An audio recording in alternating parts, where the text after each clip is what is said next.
Bonjour, bienvenue sur la chaîne Carpe Diem. Alors avant de continuer la deuxième partie de la présentation de mes livres sur le tarot, donc là ça y est, j'ai fini la traduction du Fountain Tarot, donc ça m'a pris tout le cahier, donc j'ai séparé pour les coupes, les épées, les majeurs. Donc ça c'était le Fountain Tarot. Et là je viens juste de finir le fiel de tarot. Bon lui ça va, c'était un peu moins long. Le Fountain il m'a pris une semaine, celui-là il m'a pris quelques jours.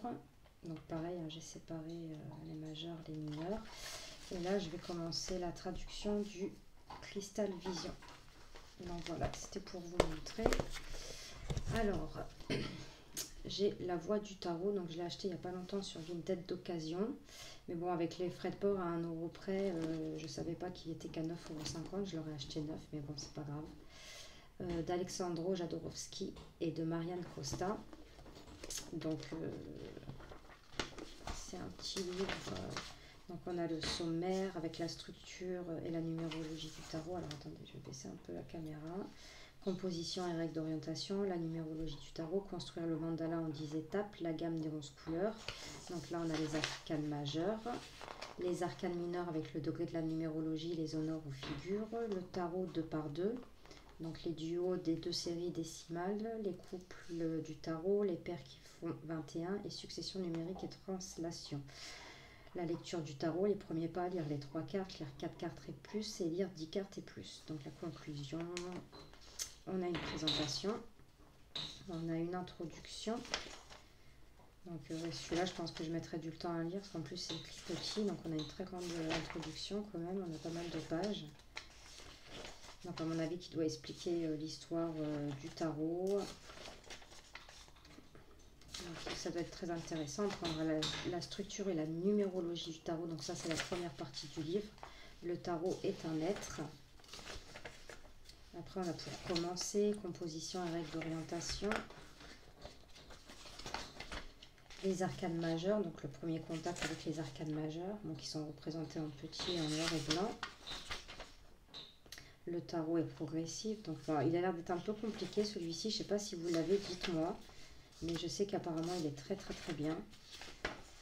Donc là voilà, toutes les arcanes majeures, les as, les deux, donc la numérologie.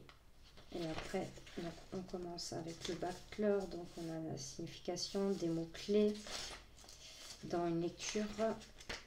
Si le backleur parlait parmi les interprétations traditionnelles, vous voyez, et c'est comme ça pour toutes les majeures.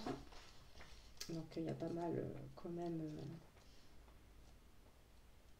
Voilà, les majeurs, ça représente quand même tout ça. Après, on a la troisième partie, donc les arcanes mineurs, l'ouverture, humble gardien du secret. Donc on a une petite introduction avant d'aller à la signification des cartes, le degré de la numérologie. Donc les as. Hop. Là, on a une toute petite carte à découper, une partie des majeurs. Voilà, les as aussi. Bon, ça je le laisserai, moi je ne vais pas le toucher. Les 2, les 3, 5, 6, 7, 9. Après on a les degrés des couleurs, l'as d'épée, le 2 d'épée, le 3 d'épée. Bon, il a l'air d'être assez complet, mais les honneurs ou les figures. Donc ça c'est les personnages de cour. Donc il a l'air d'être complet, mais les couples du tarot. Donc avec les relations. Donc il a l'air d'être, je sais pas, dites-moi vous si vous l'avez, s'il est compliqué, la lecture du tarot. Premier pas, manipuler, lire le tarot. Exercice avec un arcane. Donc dites-moi en commentaire si vous l'avez et s'il est compliqué comme livre, j'aimerais bien savoir, on a des tirages aussi. Bon, celui-là, je pense qu'il va falloir que je sois super concentrée. Après, j'ai la roue du tarot de Jean Didier, les clés pour interpréter l'avenir. Donc celui-là, je ne l'ai pas encore lu non plus. Hein. Donc ce qui est bien, c'est que la carte elle est représentée en grand, mais bon, en noir et blanc, et ça aurait été bien qu'elle soit à côté de la signification. Donc celui-ci, c'est que les majeurs. Et en plus, alors on vous dit chaque arcane mineur dans quelle maison ce que ça signifie. Donc voilà, on a le sommaire, l'avant-propos, les 12 maisons astrologiques. Un petit avant-propos, les méthodes, les lettres alphabétiques. Barrer chaque lettre utilisée. Donc là, on a toutes les lettres qui représentent une arcane. Pour connaître votre avenir, il vous suffit maintenant de vous rapporter à votre tirage. Donc voilà, maison 1, maison 2. On a les 12 maisons, qu'est-ce qu'elles signifient. Donc ça c'est bien. Et après on a la signification des cartes. Donc le battleur dans la maison 1, dans la maison 2, 3. Donc ça par contre je trouve ça génial. Ils l'ont fait pour que les arcanes majeures, mais chaque arcane a sa signification dans la maison. Donc voilà, celui-là c'est comme ça pour toutes les arcanes. Et à la fin, je sais pas. Non, il n'y a pas de tirage. Je crois qu'il y a juste ça. Je sais pas si c'était la méthode par les tarots. Donc oui, ça peut être un exemple de tirage.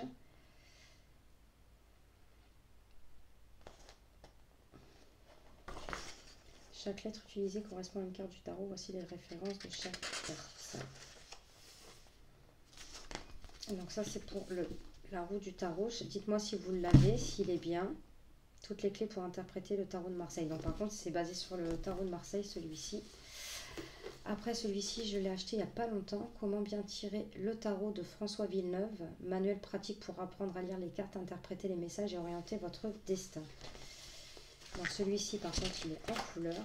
Donc on a un sommaire avec comment bien choisir son jeu, à quoi sert le tarot de Marseille, comment interroger le tarot, considérer le tarot comme un conseiller, apprendre le tarot et comprendre le tarot, les arcanes majeures et les arcanes mineures. Donc on a la partie 1, les arcanes majeures.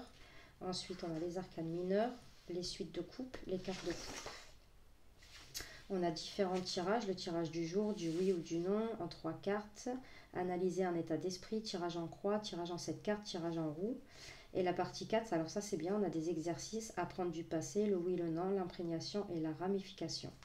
Donc là on a une petite introduction, comment bien choisir son jeu, à quoi sert le tarot de Marseille, donc ça c'est ce qu'on a vu dans le sommaire, comment interroger le tarot, considérer le tarot comme un conseiller, apprendre le tarot, comprendre le tarot, les arcanes majeures et les arcanes mineures. Donc partie 1, les arcanes majeures, donc on vous explique un peu, il y a des petites astuces aussi. Et alors là je trouve que c'est bien fait. Donc on a l'illustration de la carte, le nom de la carte, un petit dicton, celui-là c'est de Nelson Mandela, je ne perds jamais, soit je gagne, soit j'apprends. On a une introduction de la carte, la signification de la carte, le battleur dans un tirage, des mots-clés, l'alignement si c'est positif, négatif, neutre, battleur célèbre, et c'est comme ça pour toutes les majeures. Et pareil pour les mineurs. Donc pareil, l'introduction, la signification, le 3 de bâton dans un tirage et le 3 de bâton célèbre. Donc voilà. Après, donc les personnages de course, je crois que voilà, les cartes de course sont pas avec les mineurs. Donc elles sont à part, donc bon, c'est pas plus mal. Hein. Ensuite, qu'est-ce qu'on a? Donc là, on a différents tirages. Donc voilà comment tirer les cartes dans le tarot de Marseille.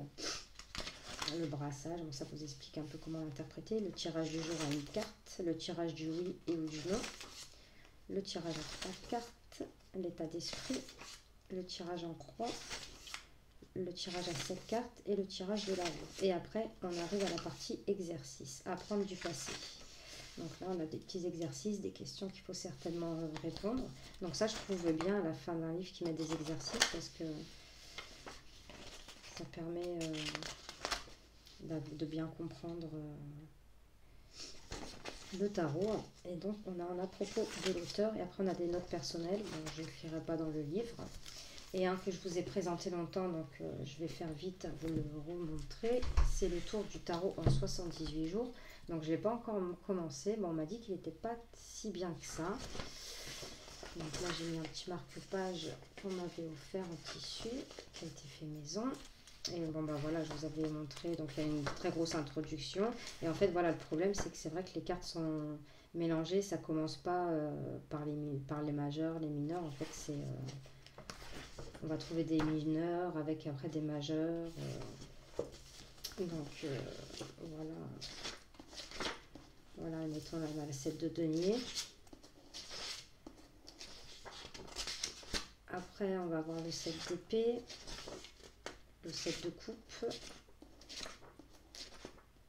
le 7 de bâton. Et après, je crois qu'on a une majeure, je pense. Voilà, après, on a la mort. Vous voyez, c'est mélangé. Bon, après, vous pouvez la prendre dans l'ordre, mais bon, c'est vrai que c'est un peu embêtant de trouver quelle page. Donc, je sais pas. Bon, de toute façon, je vais quand même... je vais regarder une ou deux cartes et s'il m'intéresse pas, bah, je le revendrai. Bon, c'est dommage parce que c'est un très très gros livre. Donc voilà pour la deuxième partie de la présentation de mes livres sur le tarot. Bah, ça sera la dernière parce que j'ai que cela. Et après, bah, je vous montrerai mes livres un peu sur la spiritualité. Ce que j'ai beaucoup de livres sur le pendule aussi. Donc voilà, j'espère que cette petite vidéo vous aura plu. N'hésitez pas à vous abonner, à mettre un petit pouce. Et moi, je vous fais de gros bisous et je vous dis à de prochaines vidéos. Merci.